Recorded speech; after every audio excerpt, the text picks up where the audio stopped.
Hi hello friends, എല്ലാവർക്കും നമ്മുടെ Sumi first tasty കിച്ചണിലേക്ക് ഹൃദയം നിറഞ്ഞ സ്വാഗതം. അപ്പം നമ്മുടെ നാളത്തെ മഴ തോറും മുമ്പ് സീരിയലിൻ്റെ ഒരു പ്രൊമോ പറയാനായിട്ടാണ് ഞാൻ വന്നിരിക്കുന്നത്. നമ്മുടെ വീഡിയോസൊക്കെ നിങ്ങൾക്ക് ഇഷ്ടപ്പെടുകയാണെങ്കിൽ ഒന്ന് ലൈക്ക് അടിക്കാനും അതോടൊപ്പം പുതുതായിട്ട് വരുന്നവരൊക്കെ നമ്മുടെ ചാനലൊന്ന് സബ്സ്ക്രൈബ് ചെയ്യാനായിട്ട് ശ്രമിക്കണേ. പിന്നെ നമ്മുടെ സ്റ്റാർ ബട്ടൺ ഹൈപ്പ് ആരും മറന്നു പോകണ്ട കേട്ടോ. ഇപ്പം മഴ തോറും മുമ്പ് എല്ലാ ദിവസവും രാവിലെ തന്നെ ഫുൾ വിശേഷം ഞാൻ ഇടുന്നുണ്ട്. എന്തെങ്കിലുമൊക്കെ ചെറുതായിട്ട് എപ്പിസോഡിൽ മാറ്റങ്ങൾ ഉള്ളതുകൊണ്ടാണ് അങ്ങനെ ഇടുന്നത്. നിങ്ങളുടെ അഭിപ്രായങ്ങൾ എന്ത് തന്നെയാണെങ്കിലും, അതായത് റിപ്പീറ്റേഷൻ വരുന്നുണ്ട് അല്ലെങ്കിൽ ഇഴച്ചഴിച്ചാൽ പറയുന്നത്, കാരണം അതൊക്കെ നമുക്ക് അറിഞ്ഞാലല്ലേ നമുക്ക് അതൊക്കെ മെയിൻറ്റെയിൻ ചെയ്ത് പോകാൻ പറ്റത്തുള്ളൂ. അപ്പോൾ എന്തായാലും അധികം ദീർഘിപ്പിക്കുന്നില്ല, നമുക്ക് വിശേഷത്തിലോട്ട് കിടക്കാം.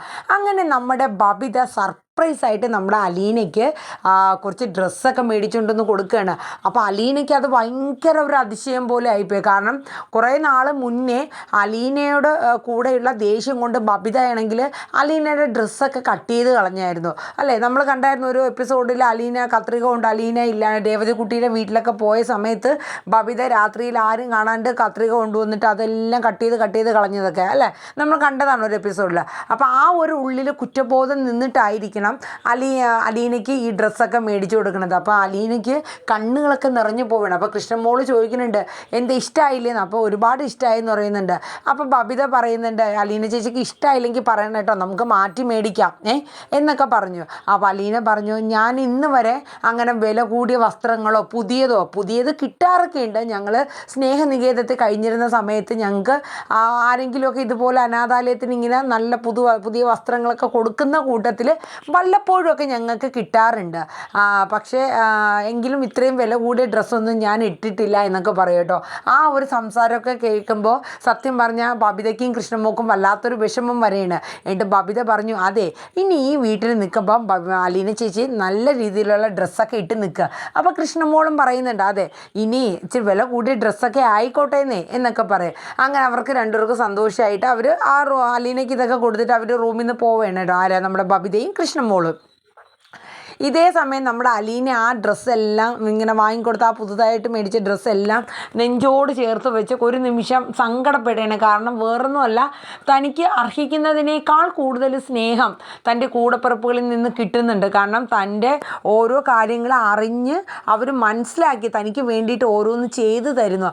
ആ സ്നേഹം അലീനയ്ക്ക് മനസ്സിലാക്കാൻ പറ്റുന്നുണ്ട് അല്ലേ. സത്യം പറഞ്ഞാൽ അലീനയ്ക്ക് അലീനയുടെ ജീവിതത്തിൽ അമ്മയുടെ ഒരു സ്നേഹം ഒഴികെ ബാക്കി എല്ലാവരുടെയും സ്നേഹം കിട്ടുന്നുണ്ട്. സ്വന്തം അച്ഛനല്ലെങ്കിലും ഒരു അച്ഛൻ്റെ വാത്സല്യവും സ്നേഹവും കിട്ടുന്നുണ്ട്. ഒരു അനുജൻ്റെ, രണ്ട് അനുജത്തിമാരുടെ ഒക്കെ കിട്ടുന്നുണ്ട്. പക്ഷേ പെറ്റമ്മയുടെ മാത്രം സ്നേഹമില്ല. അത് മാത്രമാണ് അലീനയുടെ സങ്കടം. അങ്ങനെ എന്തായാലും ഈ ഒരു പ്രവൃത്തി ബബിത ചെയ്തത് ഒരു എന്താ പറയുക, ഒരുപാട് അലീനയ്ക്ക് അത് ഭയങ്കരമായിട്ട് മനസ്സിനെ വല്ലാണ്ട് സന്തോഷം തോന്നിയ ഒരു സീൻ തന്നെയായിരുന്നു കേട്ടോ. അത് കഴിഞ്ഞിട്ട് പിന്നീട് കാണിക്കുന്ന സീൻ എന്ന് പറയുന്നത് നമ്മുടെ മാമച്ചനെയും ഗ്രേസമ്മയും രേവതിക്കുട്ടിയാണ്. അതായത് മാമച്ചനും ഗ്രേസമ്മയും കൂടെ സങ്കടപ്പെടുകയാണ്.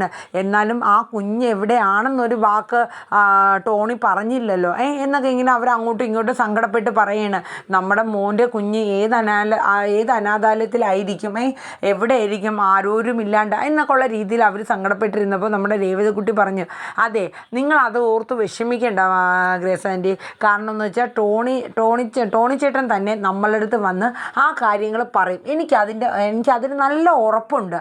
കാരണം ടോണി ചേട്ടൻ്റെ കാരണം പുള്ളി ഒരു പക്ഷേ ജിജോ ചേട്ടൻ കാരണമാണല്ലോ ഷെറിൻ ചേച്ചിയുടെ ഒരു കുഞ്ഞുണ്ടായത്. അതുവഴിയാണല്ലോ ടോണിയുടെയും നമ്മുടെ ഷെറിൻ്റെയും വിവാഹ ബന്ധം അധികം നീണ്ടു നിൽക്കാത്തത്.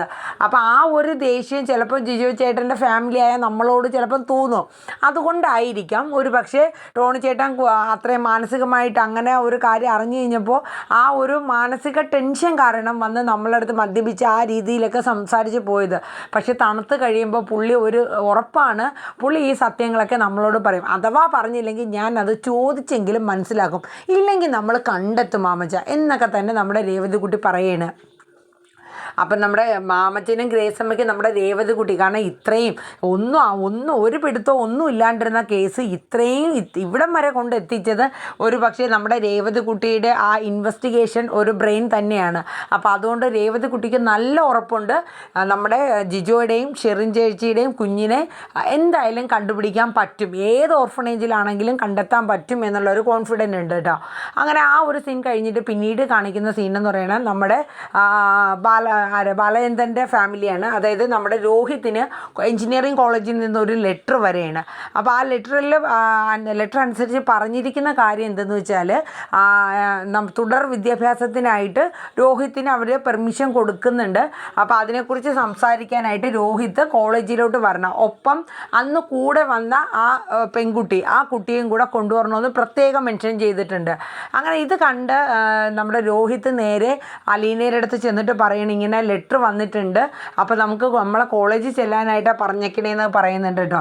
അപ്പോൾ ഭയങ്കര സന്തോഷമാണ് അലീനയ്ക്ക്. കാരണം അന്ന് പോയി സംസാരിച്ചതിൽ രോഹിത്തിന് തിരിച്ച് അവൻ്റെ ഭാവി, അവൻ്റെ ജീവിതം, അവൻ്റെ വിദ്യാഭ്യാസം തിരിച്ച് കിട്ടിയല്ലോ എന്നൊരു സന്തോഷമാണ്.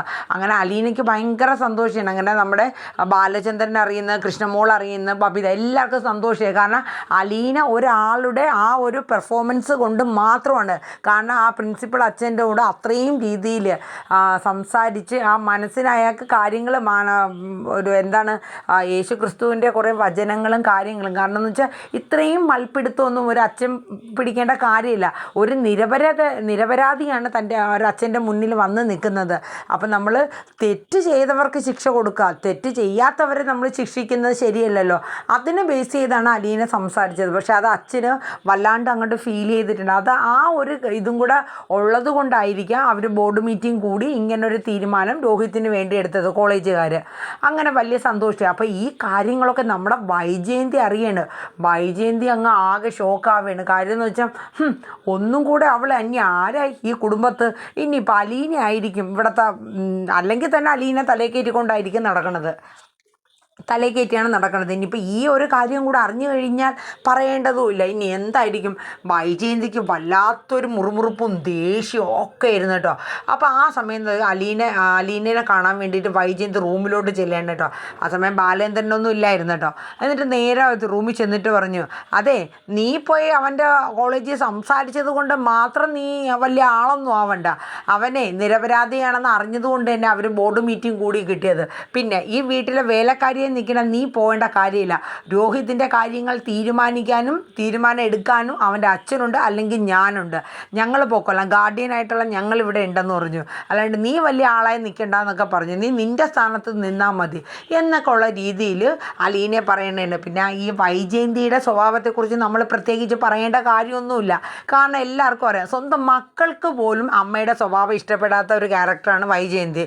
പിന്നെ അലീന അമ്മയാണ് എന്നുള്ളത് അലീനയ്ക്ക് അറിയാം. പക്ഷേ എങ്കിലും സഹിച്ചും ക്ഷമിച്ചും തൻ്റെ പെറ്റമ്മയല്ലേ എന്ന രീതിയിൽ അലീന എതിർത്തൊന്നും പറയാൻ പോയില്ല. പക്ഷേ അലീനയ്ക്ക് വല്ലാത്ത വിഷമമായി. പക്ഷേ അലീന ചിന്തിക്കുന്ന ഇത്രയേ ഉള്ളൂ, സാരമില്ല, ഞാൻ പോയില്ലെങ്കിലും കുഴപ്പമില്ല, അവന് നല്ലൊരു ഭാവി, അവൻ്റെ തുടർ വിദ്യാഭ്യാസം എല്ലാം നല്ല രീതിയിൽ അവന് കിട്ടിയാൽ മതി, എനിക്ക് അത്ര മാത്രമേ ഉള്ളൂ. എന്നിട്ട് വൈജയന്തി പിന്നെ ഒരു കാര്യം പറയുന്നുണ്ട്, അതെ നാളെ നേരെ ഇരുട്ടുന്ന സമയത്ത് ഒന്നുകിൽ ഞാൻ അല്ലെങ്കിൽ നീ മാത്രമേ ഈ വീട്ടിലുണ്ടാവുള്ളൂ എന്ന് പറഞ്ഞു. നിനക്ക് തന്നിക്കുന്ന സമയം കഴിഞ്ഞു എന്ന് പറഞ്ഞു. അപ്പം അലീന പറയുന്നുണ്ട്, മേഡം എനിക്ക് കുറച്ച് ദിവസം കൂടെ വേണം, എനിക്ക് കുറച്ച് കാര്യങ്ങളും കൂടെ ചെയ്യാനുണ്ട് എന്നൊക്കെ പറയും. നിനക്കിനി ഒരു ടൈമുമില്ല, നാളെ രാത്രി ഒന്നുകിൽ ഞാൻ അല്ലെങ്കിൽ നീ, അതിന് ഇനി ഒരു മാറ്റവും ഇല്ല എന്ന് പറഞ്ഞിട്ട് വൈജയന്തി അലീനേനെ ഒരു തരം ഭീഷണിപ്പെടുത്തും പോലെ പെടുത്തിയിട്ടൊക്കെ റൂമിലോട്ട് പോവാണ് കേട്ടോ. അപ്പം പിറ്റേ ദിവസം നമ്മൾ രോഹിത്തിനെയും കൊണ്ട് അലീന കോളേജിൽ പോകണില്ലേന്ന് നമ്മുടെ ബാലേന്ദ്രൻ തിരക്കുകയാണ്. അപ്പോഴേക്കും അലീന പതുക്കെ ബാലേന്ദ്രൻ്റെ അടുത്ത് ചെന്നിട്ട് പറഞ്ഞു, അച്ഛൻ പോയാൽ പോരെ രോഹിത്തിൻ്റെ കൂടെ, അച്ഛനല്ലേ പോകേണ്ടത്. അപ്പോൾ ബാലേന്ദ്രൻ പറഞ്ഞു, അതെന്താ മോളെ നീ പോവാത്തത്, നിന്നെ കൊണ്ടു ചെല്ലണം എന്നുള്ളത് അവർ എടുത്ത് പറഞ്ഞേക്കല്ലേ, അപ്പോൾ നീ പോകണ്ടേ, നീ കാരണമല്ലേ മോളെ അവന് ഇപ്പോൾ തുടർ വിദ്യാഭ്യാസത്തിനുള്ള ഒരു അവസരം കിട്ടിയത്. നീ ആ പ്രിൻസിപ്പൽ അച്ഛൻ്റെ അടുത്ത് കുറച്ച് കാര്യങ്ങളൊക്കെ സംസാരിച്ച് ഒരു മയം വന്നതുകൊണ്ടല്ലേ എന്ന് പറഞ്ഞു. അപ്പോൾ അലീന പറഞ്ഞു, അതല്ലല്ലോ അച്ഛാ, അച്ഛനോ അമ്മയോ ആരെങ്കിലും പോകുന്നതല്ലേ കുറച്ചും കൂടെ നല്ലത്. ഇല്ല, എന്തോ കാര്യമുണ്ടല്ലോ, നീ എന്നോട് കാര്യം പറയാമെന്ന് പറഞ്ഞു.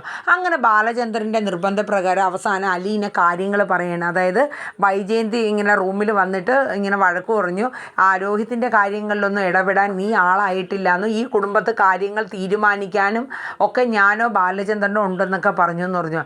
അപ്പോഴേക്കും ഇതെല്ലാം വൈജ കേട്ടോണ്ട് നിൽക്കുകയാണ് കേട്ടോ. അപ്പോഴേക്കും ബാലേന്ദ്രൻ പറഞ്ഞു, അവളാരാ അത് പറയാൻ, രോഹിത്തിൻ്റെ കാര്യം കാര്യത്തിൽ ഒരു തീരുമാനം എടുക്കാൻ ഇപ്പം എന്നെക്കാട്ടിൽ അവകാശം നിനക്ക് മാത്രമേ ഉള്ളൂ മോളെ അലീന. കാരണം നീ തന്നെ പോകണം, നീ തന്നെ ഇത് ചെയ്യണം.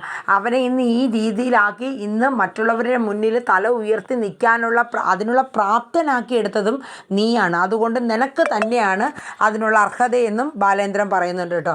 അപ്പോൾ ഇതൊക്കെ വൈജയന്തി അകത്ത് നിന്ന് കേട്ടുകൊണ്ടിരിക്കുന്നു. പക്ഷേ വൈജയന്തിക്ക് അന്നേരം എന്തെങ്കിലും പറയാൻ പറ്റുമോ? ആ സമയം ബാലേന്ദ്രൻ പറയുന്നുണ്ട്, നീ വേഗം പോയി റെഡിയായി രോഹിത്തിനെയും കൂട്ടി കോളേജിൽ പോകാൻ നോക്കാൻ പറയും. അങ്ങനെ ബാലേന്ദ്രൻ അനുസരിച്ചിട്ട് നിർബന്ധപ്രകാരം നമ്മുടെ അലീന ഡ്രസ്സൊക്കെ മാറി രോഹിത്തിനെയും കൂട്ടി കോളേജിലേക്ക് ഇറങ്ങുകയാണ് കേട്ടോ. അതിനുശേഷം ബാലചന്ദ്ര ഹോളിലോട്ട് വന്നപ്പോൾ വൈജയ് അവിടെ നിൽക്കുകയാണ്. അപ്പോൾ ബാലേന്ദ്രൻ പറഞ്ഞ്, വൈജയ് അവിടെ നീ ഒന്ന് നിന്നേ അവിടെ. അതെ, നീ ഒരുപാട് അങ്ങോട്ട് കയറ്റം കയറാൻ നിൽക്കണ്ട. അലീനയുടെ കൂടെയുള്ള നിൻ്റെ പെരുമാറ്റവും നിൻ്റെ രീതിയൊക്കെ ഉണ്ടല്ലോ, അതൊക്കെ അങ്ങ് മാറ്റി വെച്ചേരെ. അലീന എവിടെ നിൽക്കണം അല്ലെങ്കിൽ എപ്പോൾ പോകണം എന്നുള്ളത് ഞാൻ തീരുമാനിക്കും. ഇത് എൻ്റെ വീടാണ്. പിന്നെ നീ രോഹിത്തിൻ്റെ കാര്യത്തിൽ വലിയ വീരവാദം പറയണായിട്ടല്ലോ. അവൻ ജയിലിൽ കിടന്നപ്പോൾ അവനെ പുറത്തിറക്കാൻ വേണ്ടി നീ എന്തെങ്കിലും ഒരു കാര്യം നീ ചെയ്തോടി. നീ അവൻ പനിയായിട്ട് ഇവിടെ ജയിലിൽ നിന്ന് ഇറങ്ങി, എന്നിട്ട് പനിയായിട്ട് അവൻ ഇവിടെ കിടന്ന സമയത്ത് ഒന്ന് കയറിപ്പോയെങ്കിലും നീ അവനെ ശുശ്രൂഷിച്ചോ? നിനക്ക് കാല് വയ്യ, ശരി, സമ്മതിച്ചു. ആ ജയിലിൽ നിന്ന് അവൻ ഇന്ന് ഇറങ്ങി ജാമ്യം കിട്ടിയെങ്കിൽ അത് അലീനയുടെ ഒരാളുടെ കാരുണ്യം കൊണ്ടാണ്. നിനക്കതൊക്കെ അറിയോ?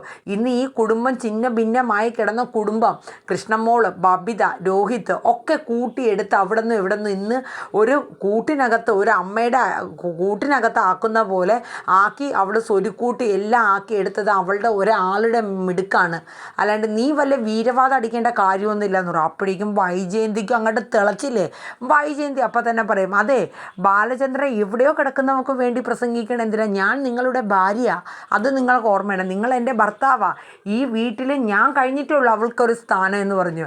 ആ സ്ഥാനമൊക്കെ പണ്ട്, നീ അത് അർഹിക്കുന്നില്ല എന്ന് പറഞ്ഞു. എന്തർഹിക്കുന്നില്ല? നിങ്ങളെ എന്നെ ഭാര്യയായിട്ട് കാണുന്നില്ലേ? ഞാൻ നിങ്ങളെ ഭർത്താവായിട്ട് കാണുന്നുണ്ട്. ഭാര്യ ഭർത്താവായിട്ടല്ലേ നമ്മളിവിടെ ജീവിക്കേണ്ടത് എന്നൊക്കെ പറഞ്ഞ് വൈജയന്തി കുറേ അങ്ങോട്ട് പറയാണ്. ബാലചന്ദ്രനും അതിന് ഉരുളയ്ക്ക് ഉപ്പേരി എന്ന രീതിയിൽ നല്ല മറുപടി വൈജയന്തിക്ക് ഇട്ട് കൊടുക്കുകയാണ്. അവസാനം വൈജ പറഞ്ഞു, അതെ അങ്ങനെ അവളെ ഇവിടെ കൊണ്ടുവന്ന് നിർത്തി എൻ്റെ മുന്നിൽ എന്നെ പട്ടിയെ പോലെ ആക്കാനാണെങ്കിൽ ഈ ഒരു നിമിഷം ഞാൻ ഈ വീട്ടിൽ നിൽക്കില്ല എന്ന് പറഞ്ഞു. ബാലചന്ദ്രൻ പറഞ്ഞു, ഇവിടെ ആരാ നിന്നെ നിർബന്ധിച്ചത് ഈ വീട്ടിൽ തന്നെ നിൽക്കണം? നിനക്ക് പറ്റില്ലെങ്കിൽ നീ ഈ വീട്ടിൽ നിന്ന് മാറിപ്പോക്കോ എന്ന് തന്നെ ബാലേന്ദ്രൻ പറഞ്ഞു കേട്ടോ. അതും കൂടെ കേട്ടപ്പോഴത്തേക്കും വൈജയന്തിക്ക് അങ്ങോട്ട് സഹിക്കാൻ പറ്റില്ല. കാരണം വെച്ചാൽ ഇത്രയും ഇതായിട്ട് ബാലേന്ദ്രൻ നീ പോണെങ്കിൽ പോടി എന്ന മട്ടിൽ തന്നെ. കാരണം ബാലേന്ദ്രന് ഒരു ഭാര്യ എന്ന ഒരു സ്ഥാനം പോലും ബാലേന്ദ്രൻ കൊടുക്കുന്നില്ല. തന്നോട് ചെയ്ത അത്രയും വലിയ ക്രൂരത സഹിക്കാൻ പറ്റാത്ത, ക്ഷമിക്കാൻ പറ്റാത്ത തെറ്റല്ലേ വൈജയന്തി ചെയ്തത്. 22 വർഷങ്ങൾക്ക് മുന്നേ ഒരു കുഞ്ഞിനെ പ്രസവിച്ചിട്ട് അത് ഒളിച്ചു വെച്ച് തൻ്റെ 3 കുഞ്ഞുങ്ങൾക്ക് ജന്മം നൽകിയ ആളാണ് വൈജയന്തി. അപ്പോൾ അതുകൊണ്ട് ആ ഒരു രീതിയിൽ ബാലേന്ദ്രൻ ഒരിക്കലും ക്ഷമിച്ചു കൊടുക്കുന്ന പദ്ധതിയേ ഇല്ല. അപ്പോൾ അങ്ങനെ കൂടെ വെല്ലുവിളിച്ചിട്ട് ബാലേന്ദ്രൻ കയറിപ്പോട്ടോ. അപ്പം വൈജയന്തിക്ക് ആകെ മനസ്സിൻ്റെ ഒരു നിയന്ത്രണം തന്നെ വിടുകയാണ്. ഞാൻ കാണിച്ചു തരാം, നാളെ ഒരു രാത്രി വരെ അവൾക്ക് സമയം ഞാൻ കൊടുത്തിട്ടുണ്ട്. അവളുടെ തീരുമാനം എന്താണെന്ന് അറിയട്ടെ. അവൾ പോയില്ലെങ്കിൽ ആ നിമിഷം ഞാൻ ഇവിടെ നിറങ്ങും എന്നുള്ളൊരു തീരുമാനം വൈജയന്തി എടുക്കുകയാണ്. അപ്പം നാളത്തെ ഏകദേശം നമ്മുടെ എപ്പിസോഡിൽ വരുന്നത് ഏകദേശം ഇതൊക്കെ തന്നെയാണ്. പിന്നെ ചില സീനൊക്കെ ചിലപ്പോൾ ഇന്ന് കാണിക്കാത്ത ഏതെങ്കിലും സീനുകളൊക്കെ ഉണ്ടെന്നുണ്ടെങ്കിൽ ചിലപ്പോൾ അത് നാളത്തേൽ കയറി വരും. അപ്പോൾ എന്തായാലും നമുക്ക് രാവിലെ ഫുൾ വിശേഷം കാണുമ്പോൾ അറിയാമല്ലോ. അപ്പോൾ എന്തായാലും ഞാൻ രാവിലെ ഫുൾ വിശേഷം ഇടുന്നതാണ്. എൻ്റെ മുത്തുമണീസൊക്കെ നമ്മുടെ വീഡിയോസ് ഒന്ന് കേൾക്കുക. നിങ്ങളുടെ ആത്മാർത്ഥമായിട്ടുള്ള നല്ലൊരു സപ്പോർട്ട് എൻ്റെ ഓരോ വീഡിയോസിനും വേണം. നമ്മുടെ സാന്ത്വനം 2 നമ്മുടെ മഴതോരും മുമ്പെയാണ് ഞാൻ ഈ ചാനലിൽ ഇടുന്നത്. സുമി മുഫാസ് മനസ്സിൽ നമ്മുടെ കാറ്റത്തെ കിളിക്കൂട്. അപ്പോൾ എല്ലാവരും നല്ല രീതിയിലുള്ളൊരു സപ്പോർട്ടും ലൈക്കും ഹൈപ്പും ഒക്കെ തരിക. അപ്പോൾ എല്ലാവർക്കും നല്ലൊരു ശുഭരാത്രി പറഞ്ഞുകൊണ്ട് നാളത്തെ മഴതോരും മുമ്പേ സീരിയലിൻ്റെ പ്രൊമോ ഇവിടെ വൈൻഡപ്പ് ചെയ്യാണ്. Tata, bye bye, take care, thank you.